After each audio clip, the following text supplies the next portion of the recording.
يحا سيد، هاد العفسه شفتها في تيك توك، كامونبير باني كيما راهو بلا ما نقطعو. وين راح يكون عندكم حمام تاع فورماج بواحد لابانور بزاف كروستيونت. وجماعة الريجيم يسمحوا لنا وهيا نبداو. الحاجه الاولى نجيبو كامونبير شباب تاع بريزيدون، وين نكونوا وجدنا تاني البيض ولا شابلور. نبداو بالبيض، هو الاولاني من لي دو كوتي لازم يتغمس مليح باش لا شابلور هذيك تشد لنا. وين لا شابلور هذه انا زدت لها شويه فارينه، ونعاودو هاد الكره واحد 3 مرات هكذا باش كي نقلو الكامونبير تاعنا في الزيت سخونه ما راحش يخرج الفورماج. وهكذا نكونوا كملنا، ونديروا نفس الشيء مع البولي اللي كنت قطعته ومارينيتو البارح في الليل، ونديروا نفس العمليه ونتحصلوا على هذه النتيجه. دوكا في زيت سخونه نقليو لي فريت حتى يولوا ذهبيين، ومن بعد نديروا لهم لي زيبيس اللي كاتبهم لكم تحت الفيديو.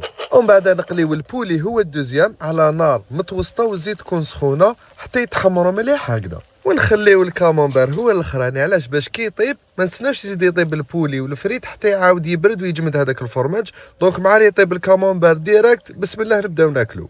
واذا عاودتوا هاد العفسه، هذه هي لابارتي اللي راح تحوسوا عليها، تقرميش من الفوق وكي تبداو تفتحوا هكذا وتلقاو هذاك الفورماج سايح كامل من الداخل.